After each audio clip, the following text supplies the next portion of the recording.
tampilin judulnya.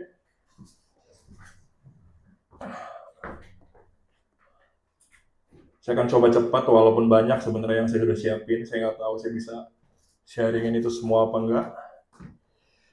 Tapi I will try ya. Oke, hari ini kita bakal bicara tentang takut akan Tuhan. Saya lupa tahun berapa di Amerika. Maybe 70, 60, saya lupa. Kira-kira tahun segitu. Ada pendeta besar, pendeta yang terkenal banget. Dia suka buat KKR, crusade, ibadah-ibadah besar. Ini famous, pendeta famous. Luar biasa banget ya pakai Tuhan. Tapi suatu hari, pendeta ini akhirnya terungkap dia melakukan sexual abuse atau pelecehan seksual. Dan singkat cerita, pendeta ini masuk penjara. Lalu ada satu pendeta muda yang terdorong untuk jenguk pendeta terkenal ini. Pendeta ini bernama John Bevere. Dan saat pendeta John Bevere mengunjungi pendeta senior yang terkenal ini, dia ngobrol di penjara. Dia bilang, kenapa kamu bisa sampai melakukan pelecehan seksual seperti itu? Padahal kamu pendeta besar, kamu pendeta terkenal di Amerika, kamu hebat sekali. Banyak orang dijamah Tuhan lewat kamu. Pendeta yang terkenal itu, dia cuma bilang gini, oh enggak, si Pastor John Bevere tanya gini, apakah kamu tidak mencintai Tuhan? Lalu pendeta terkenal ini bilang, oh enggak, saya sangat mencintai Yesus. Saya sangat-sangat mencintai Yesus. Tapi kenapa kamu melakukan sexual abuse kalau kamu mencintai Tuhan? Lalu pendeta terkenal itu bilang gini, saya mencintai Yesus tapi saya tidak takut akan Yesus. I love God, but I do not fear Him. Ya, kisah kesaksian itu menghantam hati saya. Karena banyak dari kita mencintai Yesus, tapi kita nggak takut akan Dia. Ya. Dan hari ini kita akan bahas itu.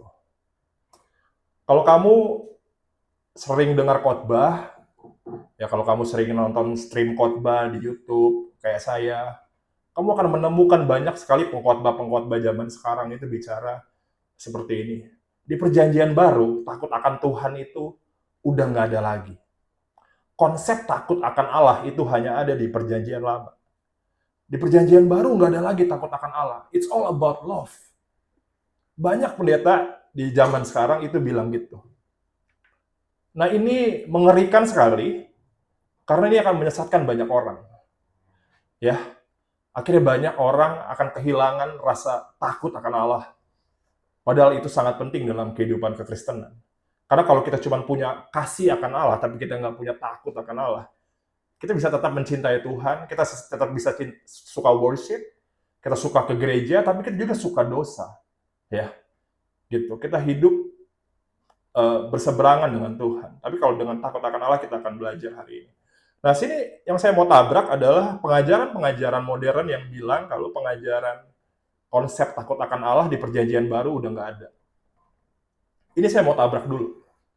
Ya, tugas saya dalam kerasulan adalah menabrak semua pengajaran yang nggak sesuai dengan firman Tuhan. Siapapun yang khotbah, saya nggak peduli sih. Siapapun di YouTube yang terkenal, kalau dia bilang gini, di perjanjian baru nggak ada lagi takut akan Allah, saya mau bilang gini, shut, matiin itu YouTube kamu, nggak usah dengar orang itu. Ya, gitu. Kita akan lihat apakah benar di perjanjian baru nggak ada lagi takut akan Allah. Kita buka dulu Matius 10 ayat 28. Saya mau tabrak ini dulu. Karena ini yang banyak generasi ini bisa percaya. Generasi ini percaya, oh kita cuma butuh cinta-cintaan doang dengan Tuhan, tapi kita nggak butuh takut akan Tuhan. Oke, we'll see. Matius 10, 28.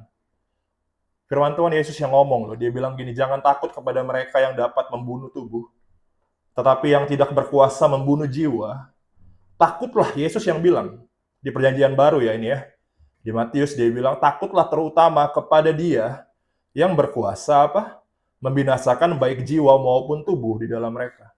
Yesus bilang kepada umat Tuhan, hey, fear of the Lord, takut akan Tuhan. Jangan takut sama manusia, tapi takut akan Dia. Kita buka lagi Kisah Rasul 9 ayat 31. Kisah Rasul 9 ayat 31. Selama beberapa waktu jemaat di seluruh Yudea, Galilea, dan Samaria berada dalam keadaan damai. Jemaat itu dibangun dan hidup dalam apa? Takut apa? Akan Tuhan. Kata siapa di perjanjian baru nggak ada konsep ini? Nggak ada konsep fear of God. Jemaat mula-mula hidup dalam takut akan Tuhan. Oke? Kita buka lagi 2 Korintus 7 ayat 1. Saudara-saudaraku yang kekasih, karena kita sekarang memiliki janji-janji itu, marilah kita menyucikan diri kita dari semua pencemaran jasmani dan rohani.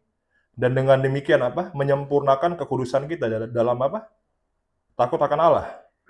Terakhir, 1 Petrus 2 ayat 17. Ini ayat-ayat perjanjian baru semua. Hormatilah semua orang. Kasihilah saudara-saudaramu. Takutlah akan Allah. Hormatilah raja.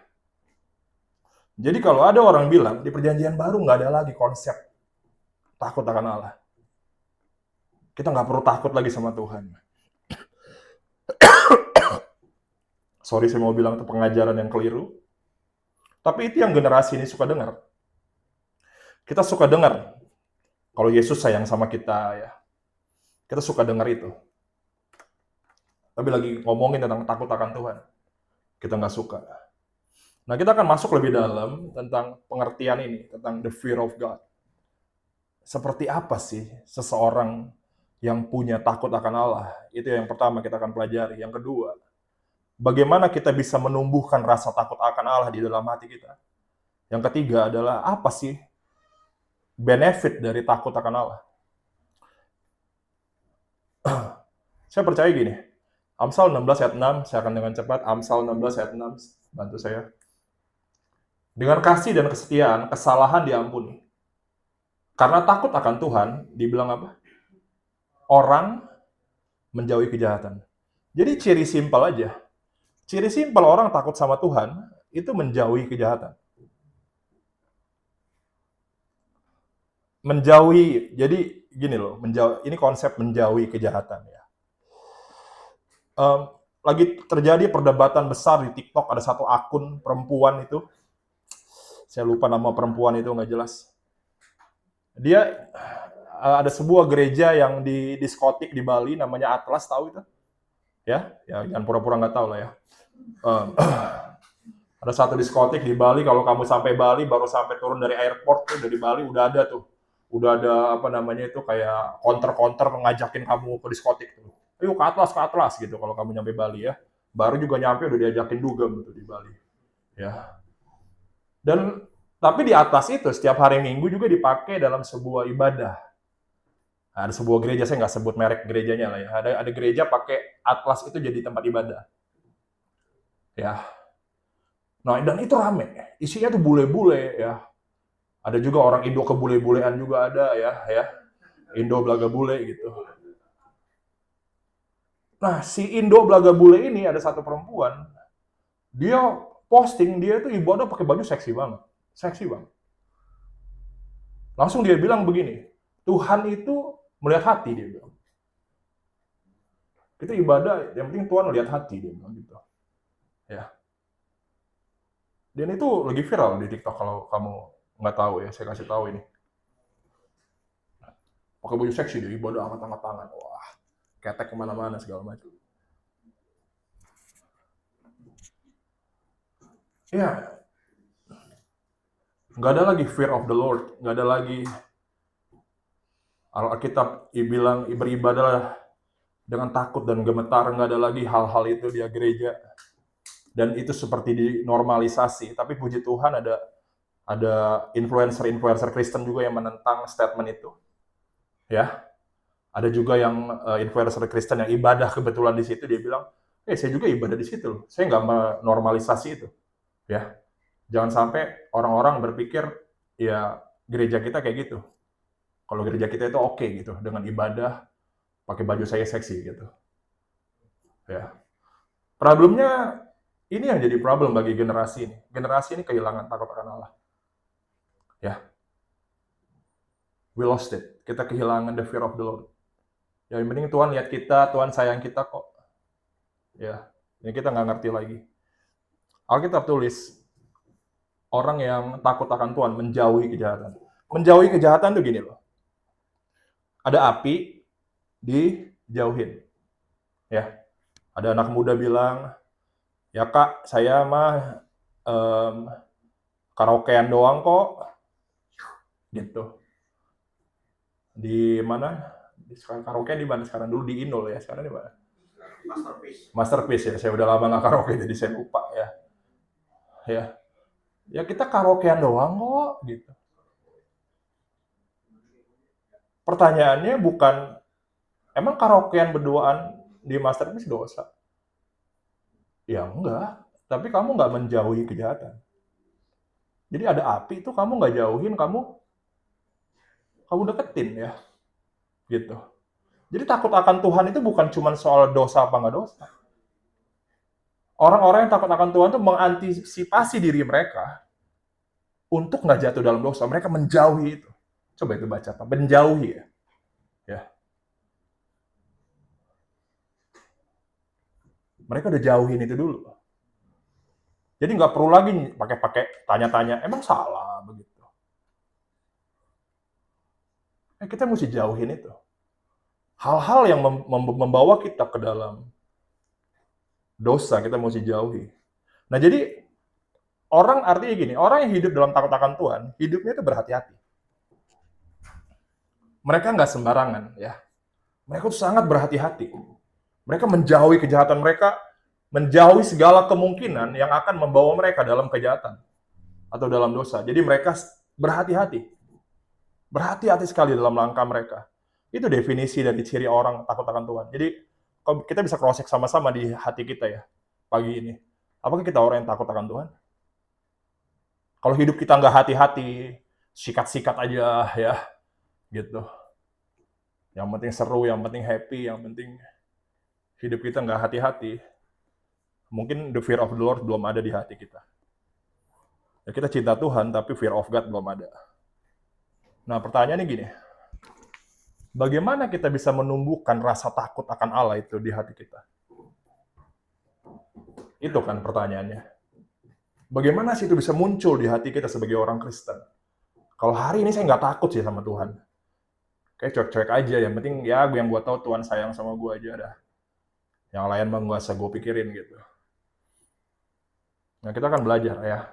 Yang pertama, 1 Raja-Raja 8 ayat 39 ayat 40. Ayat ini jujur jadi pewahyuan buat saya. Ya, ini agak panjang ayat ini, tapi kita mau dalami sebentar. Maka engkau pun kiranya mendengarkannya di sorga, tempat kediamanmu yang tetap. Dan engkau kiranya mengampuni, bertindak, dan membalaskan kepada setiap orang, sesuai dengan segala kelakuannya. Karena engkau mengenal hatinya, sebab engkau sajalah yang mengenal hati semua anak manusia. Supaya mereka apa? Takut akan engkau. Selama mereka hidup di atas tanah yang kau berikan kepada nenek moyang kami. Artinya gini, kalau kamu dalamin ayat-ayat ini, orang yang mengenal pengampunan Tuhan, pasti muncul takut akan Tuhan di hatinya. Kamu kenal nggak pengampunan Tuhan? Kita pikir pengampunan Tuhan, pengampunan Tuhan itu kan kadang sering kita pikir gini, Tuhan say sorry aja, Tuhan ampuni saya udah. Hei, untuk Tuhan bisa ampuni kamu, dia mesti tergantung di atas kayu salib. Kita mesti kenal itu. Kita mesti kenal apa yang dia bayar biar pengampunan itu bisa turun. Orang di luar sana yang nggak kenal Yesus, kamu tahu nggak sih orang-orang nggak kenal Yesus? Iya, saya bilang buat orang-orang yang tidak lahir baru, tidak kenal Kristus, Tuhan tiap hari memandang mereka dengan murka. Ada murka Allah atas mereka. Kita nih, karena kita lahir baru, Tuhan nggak memandang kita lagi dalam murka. Walaupun kita masih sering ngaco-ngaco kan. Kalau karena kita di dalam Kristus, tidak ada penghakiman bagi mereka yang di dalam. Tuhan nggak melihat kita lagi dalam murka, dia melihat kita dalam kasih karunia. Itu bedanya kita sama orang dunia. Tapi orang dunia mesti khawatir banget mereka, karena tiap hari Tuhan memandang mereka dalam murka. Ya, murka Allah ada atas mereka. Tapi kita enggak, puji Tuhan. Ya, karena kita dipilih. Bukan kita yang memilih dia, dia yang memilih kita. Amin. Nah, seberapa dalam kita mengenal pengampunan Tuhan? Seberapa dalam kita mengenal, kenapa sih aku bisa diampuni? Aku ini nggak layak diampuni. Ya, terlalu kacau aku ini untuk diampuni. Tapi dia tetap ampuni aku. Nah, orang yang dalam pengampunan dosa, dia dalam takut akan Allah. Takut akan Allah akan ada di hatinya saat dia memiliki pengertian ini. Seberapa dalam dia kenal dia diampuni. Amin. Amin. Kalau kita nggak pernah ngerti seberapa besar itu pengorbanan Yesus untuk sebuah pengampunan buat kita, akan sulit. Saya berdoa hari ini Tuhan membuka mata rohani kita untuk bisa mengenal pengampunan Tuhan. Kalau pengampunan Tuhan tuh nggak murahan. Dia mesti bayar mahal buat kita diampuni. Amin. Amin. Dia mesti bayar mahal. Tubuhnya mesti tercabik-cabik, darahnya mesti dicurahkan. Itu pesan dari Injil. Nah, yang kedua, Yesaya 11 ayat 2. Ini saya perlu nggak kasih ngerti ini. Pertama, punya perenungan yang mendalam tentang pengampunan. Minta Roh Kudus singkapkan, Roh Kudus singkapin aku. Tentang pengenalan akan pengampunan Tuhan buat aku, supaya aku punya takut akan Tuhan. Yang kedua, Yesaya 11 ayat 2. Roh Tuhan akan ada padanya. Ya. Kalau roh Tuhan ada pada kamu, roh hikmat, roh pengertian, roh nasihat, roh keperkasaan, dan terakhir apa? Roh takut akan Tuhan akan ada pada kamu. Nah, jadi bagaimana takut akan Tuhan muncul di hati kita itu sifatnya spiritual. Sifatnya roh. Ya, sebenarnya kita nggak bisa buat-buat itu sebenarnya. Kalau Roh Kudus nggak kerja itu sulit. Makanya sangat penting yang kedua untuk mengalami kepenuhan Roh Kudus. Dan kepenuhan Roh Kudus itu bukan momen, itu tiap hari. Untuk minta Tuhan dipenuhi oleh Roh. Kalau lagi Roh Kudus turun menjamah kita, takut akan Tuhan akan ada di hati kita. Ya, gitu. Next, Yunus 1 ayat 9. Ayat 9. Ayat 9 ya. Yunus 1 ayat 9. Sahutnya kepada mereka, aku, bisa ditampilin, bisa dibantu tolong please. Saya minum dulu.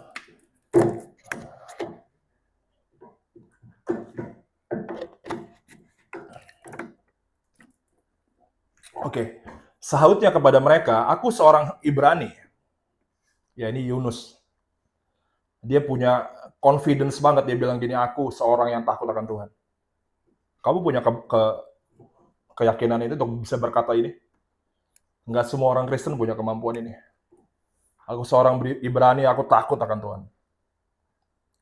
Allah yang punya langit, yang telah menjadikan lautan dan apa? Saya percaya gini, lagi kita menyadari kebesaran Tuhan, ya, aku takut akan Tuhan. Takut akan siapa? Allah yang mempunyai langit, Allah yang apa? Menjadikan lautan dan dia lagi ngomongin tentang apa? Kebesaran Tuhan. Lagi kita menyelami kebesaran Tuhan, takut akan Tuhan muncul. Pernah nggak kamu coba bayangin di kamar kamu lagi kamu worship? Kamu bayangin Yesus lagi duduk di tahta. Kamu bayangin seperti apa yang Wahyu tulis tentang Yesus sekarang ya. Jadi kalau bayangin Yesus lagi worship, jangan bayangin Yesus di kayu salib. Dia udah nggak di kayu salib. Dia sudah di tahta sekarang. Jadi kalau kamu sembah Yesus, jangan bayangin dia di kayu salib. Ya, itu bedanya kita Kristen dan Katolik. Kenapa orang Kristen logonya cuma salib doang, nggak ada Yesus di salib? Karena kita Protestan percaya Yesus sudah bangkit. Amin. Jadi kalau when you worship, kalau kamu worship, bayangin tuh. Dia lagi duduk di tahta, dia dikelilingi apa coba kalau kamu baca Alkitab? Dia dikelilingi makhluk-makhluk, dibilang. Makhluk-makhluk surgawi yang bentuknya aneh-aneh. Aneh palanya kerbau, ya. Kalau kamu baca Wahyu itu serem, ya. Nah, kalau kamu bayangin itu, kebesaran Tuhan, ya, kalau dia bertahta, dia pencipta alam semesta, kamu worship itu beda loh. Saya selalu ajarin ini, kamu kalau lagi worship, bayangkan Yesus sebagai raja, ya, sebagai pencipta alam semesta, as a God, ya, gitu. Cara kita worship different. Tapi kalau kita nggak punya perundungan ini sulit, ya. Kalau kita nggak punya perundungan ini ya gitu, kita anggap remeh semua. Ya saya mau kalau ketemu tuh perempuan influencer TikTok itu yang bilang dia bisa pakai baju seksi lagi dia nyembah. Saya tanya gini, kalau kamu benar-benar berhadapan dengan tahta Allah saat ini, Yesus di depan kamu bertahta gitu, ada makhluk-makhluk surgawi ya, ada serafim, ada apa tuh aneh-aneh. Lu berani lu nyembah dia pakai baju badan udel kemana-mana gitu? Nggak berani. Ya, kalau kamu baca di Wahyu, bahkan Yohanes muridnya Yesus yang dekat dengan Yesus, lagi berhadapan dengan Yesus sebagai raja, dia tunduk, dia bilang, aku mau mati, aku nggak berani lihat. Aku takut. Ada fear of the Lord, ya. Lagi kita menyadari seberapa besar Tuhan. Lagi kita masuk ke dalam perenungan ini, mendalami ini, ya. Kita punya hati akan beda gitu. Ya, gitu. Amin. Amin. Jadi ubah cara kita worship, please. Ya. Jangan bayang-bayangin dia Yesus yang pegang-pegang domba, ya saya suka juga. Ya, dia Yesus yang bertahta, matanya itu api kalau kamu baca di Alkitab. Ya, kamu pikir nanti kamu Yesus datang, kamu lihat dia kayak apa? Kayak orang bule rambutnya gondong brewokan. Ya. Nggak, dia nggak kayak gitu. Wahyu gambar ini tuh, matanya kayak api dia bilang. Ya, kakinya kayak tembaga dia bilang, ngeri itu. Kamu ketemu Yesus tuh nggak seperti yang kamu bayangin nanti. Ya, semua orang kenapa dibilang lagi Yesus datang, semua lutut bertelut. Hah? Kalau cuma orang bule gondrong yang turun dari sorga, nggak ada yang perlu, nggak ada yang berlutut. Nggak ada takut, nggak ada kagum akan Tuhan. Ini orang bule gondrong. Nanti yang muncul nggak Yesus yang seperti kamu bayangin. Ya. Nah, kita mesti menyelami kebesaran Tuhan. Ya. Kita menyelami bagaimana dia menciptakan alam semesta. Kita akan kagum dan kita akan punya takut akan Tuhan di hati kita. Wow. Ada yang menarik juga di sini. Saya ambil satu ayat aja kali ya. Ulangan 4 ayat 10. Saya siapin 2 ayat tapi satu aja biar nggak kebanyakan.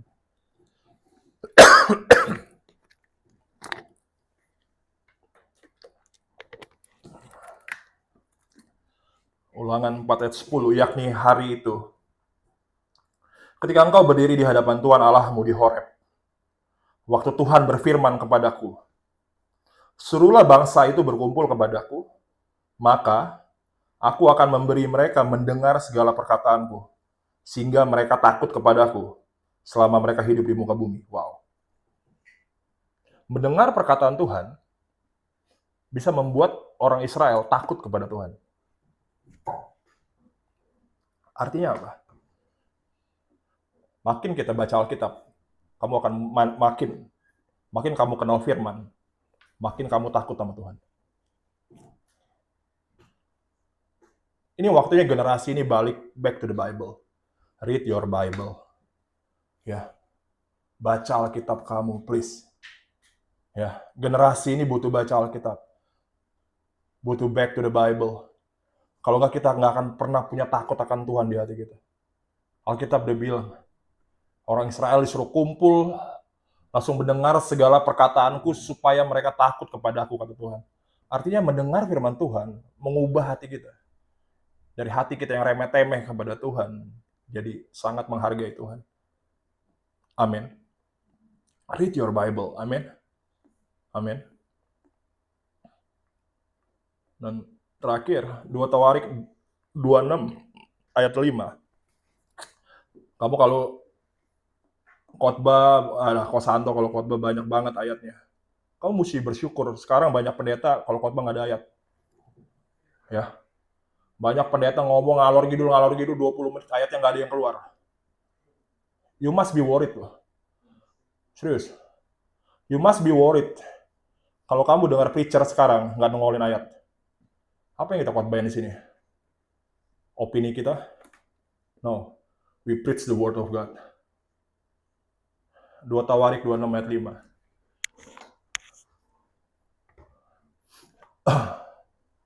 Ia mencari Allah selama hidup Zakaria, yang mengajarnya supaya takut akan Allah. Dan selama ia mencari Tuhan, coba itu baca, Allah membuat segala usahanya berhasil.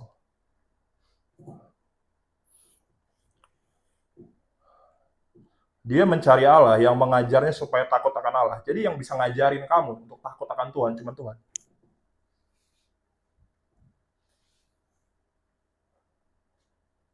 Ya, kalau kamu nggak pernah cari Tuhan, nggak pernah excited cari Tuhan, nggak bisa. Kalau kamu nggak pernah saat teduh, nggak pernah interest dengan kegiatan-kegiatan rohani, nggak bisa. Seek God, cari Tuhan dengan segenap kekuatanmu. Dan orang yang mencari Tuhan, Tuhan buat segala usahanya berhasil. Oke, saya akan masuk terakhir. Apa dampak dari takut akan Tuhan? Itu tadi beberapa hal yang saya bagi ayat-ayat tentang bagaimana menumbuhkan takut akan Tuhan di hati kita. So, habis kita punya takut akan Tuhan, apa efeknya? Ya, Malaki 4 ayat 2. Dengan cepat aja. Ya, saya lihat ada beberapa yang ngantuk soalnya. Ya, Malaki 4 ayat 2. Tetapi kamu yang takut akan namaku, bagimu akan terbit surya kebenaran dengan kesembuhan pada sayapnya. Kamu akan keluar dan berjingkrak-jingkrak seperti anak lembu lepas kandang. Kamu yang takut akan Tuhan, kamu akan mengalami pemulihan lebih dari yang bisa kamu pikir. Amin. Itu efeknya. Efek pertama dari takut akan Tuhan adalah pemulihan hidup. Pemulihan kehidupan. Area-area hidup kita diperbaharui sama Tuhan. Ya. Itu yang pasti. Hubungan kamu dengan keluarga dipulihkan. Ya. Keluarga kamu yang sulit tiba-tiba diberkati Tuhan. Ya. Ada aja hal-hal yang terjadi. Pembaharuan. Hidup kamu dipromosi lah. Apa dapat opportunity, ya, Tuhan angkat kamu segala macam, all the good things happening. Ya. Itu namanya itu yang Malaki 4 ayat 2 bilang. Ya. Kita mengalami kesembuhan pada sayapnya, akhirnya kita bisa terbang tinggi ya. Gitu. Ya. Makanya percayalah, kita ini kan orang Kristen pengennya datang ke KKR, ditumpang tangan langsung kita ngalamin pemulihan gitu kan ya. Semuanya berubah gitu. Kita kan pengennya yang model-model gitu. Kristen-Kristen apa namanya? Pengennya ngalamin ajaib-ajaib gitu. Saya mau bilang gini, saya nggak anti dengan miracle ya. Tapi kadang-kadang pemulihan juga terjadi karena Tuhan lihat hati kita. Ya. Kalau hati kita udah mulai takut akan Allah, tiba-tiba kita lihat beberapa hal mulai berubah. Ya. Saya lihat itu di hidup saya sih. Ya, kalau saya mau cerita panjang nggak usah diceritain. Yang kedua, Amsal 14 ayat 26. Dalam takut akan Tuhan, ada ketentraman yang besar. Ya. Dan ini yang lagi hilang di generasi ini. Generasi ini lagi dilanda dengan badai anxiety. Ya kamu tahu itu ya. Ada satu badai, ada satu storm, badai besar yang menghantam Gen Z, bahkan milenial. Badai apa? Anxiety, overthinking, ya. Apalagi nggak tidur, nggak tahu mikirin apa, nggak jelas ya, gitu. Itu lagi nerpa generasi ini. Kita hidup dalam ketakutan, ya, and all that ya. Tapi saya percaya anak-anak Tuhan yang punya takut akan Tuhan, kita akan tinggal tenang bagai singa muda, kata Alkitab. Kita hidup dalam tentram, dalam damai. Kita percaya masa depan kita dipegang oleh Tuhan. Amin. Kita nggak takut, kita nggak hidup dalam kekhawatiran. Kita hidup dalam iman, kita percaya kalau Tuhan akan lakukan sesuatu buat hidup kita. Ya, that's the way we live. Ya. Amin. Amin. Yang berikutnya. Wah, banyak nih saya. Nggak apa-apa lah ya. Agak panjang dikit khotbahnya, ada makanan banyak di depan, habis itu makan-makan. Mazmur 34 ayat 9. Takutlah akan Tuhan, hai orang-orangnya yang kudus. Sebab tidak berkekurangan orang yang takut akan dia. Saya nggak ngomongin prosperity gospel. Nggak. Tapi nggak ada, Alkitab bilang, saya percaya dengan pemeliharaan Tuhan, dia nggak mau kita kekurangan, amin. Ya. Orang yang takut akan Tuhan, hidupnya nggak akan kekurangan. Ini sebuah garansi dari Tuhan. If you fear of the Lord, kalau kamu takut akan Tuhan, hidup kamu nggak akan kekurangan. Kamu akan hidup dalam pemeliharaan Tuhan senantiasa. Nah, makanya kalau lihat orang Kristen yang kayaknya kurang melulu, seringkali kan kita pikirnya, mungkin kadang-kadang kita mesti berhenti berpikir gini, kalau ada orang Kristen yang datang kurang melulu, bukannya kita anti orang-orang yang kurang, bukan. Tapi kadang-kadang kita mesti cek hati mereka somehow. Ya. Ada yang nggak beres di hati mereka. Saya pernah ngobrol sama satu anak yang saya bimbing, 3 jam kita ngobrol di coffee shop. Kayak nggak ada berkat di hidup dia, itu kayak nggak ada berkat. Kayak ini gagal, kayak susah gitu lah. Saya juga bingung ya, kenapa. Kok kalau mau cerita, kayak aduh berat banget nih hidup ini ya.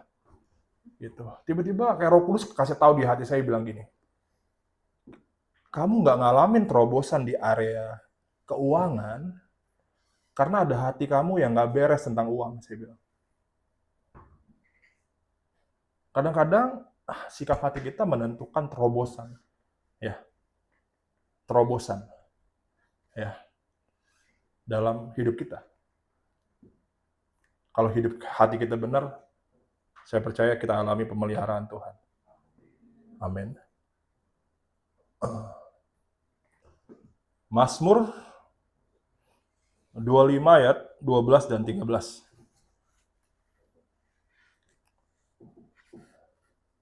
Siapakah orang yang takut akan Tuhan? Kepadanya Tuhan menunjukkan jalan yang harus dipilihnya. Kamu yang punya takut akan Tuhan, Tuhan gak izinin kamu salah pilih pasangan. Benar. Dia akan tunjukin kemana kamu harus melangkah. Ya, pernah nggak kamu nggak tahu kenapa tuh? Doa ini selalu manjur. Kalau kita doa gini, Tuhan, kalau dia dari Tuhan dekatkan, kalau dia bukan dari Tuhan jauhkan ya gitu. Tapi doa itu manjur loh, ya. Entah kenapa tuh lagi doa begitu tuh langsung tahu-tahu, nggak butuh waktu lama, baru berapa minggu tiba-tiba ketahuan semua tuh ulet bulu. Ya. Gitu. Tapi saya percaya gitu, orang kalau takut akan Tuhan, Tuhan pasti tunjukin jalan kemana kamu harus melangkah. Kemana kamu harus kerja, ya. Kemana kamu harus. Dia kasih tanda-tanda itu buat kamu. Jadi hidup kita itu nggak kayak orang dunia yang nggak jelas, nggak ada arah. Ya, gitu loh. Kita clear, kita hidup dalam terang Tuhan. Kita akan jelas gitu. Hidup kita kemana. Kasih terakhir lah ini ya. Terakhir. Mazmur 34 ayat 7.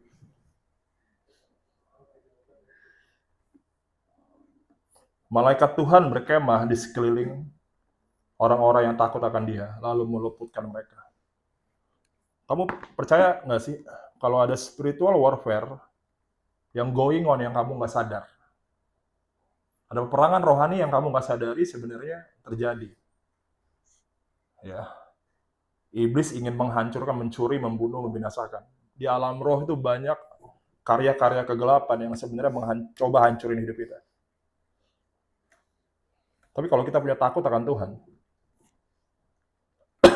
ada malaikat Alkitab tulis yang jamin kita berperang untuk kita. untuk peperangan-peperangan rohani yang kita nggak sadar dan nggak terlihat itu. Dan kita diluputkan dari semua serangan-serangan itu.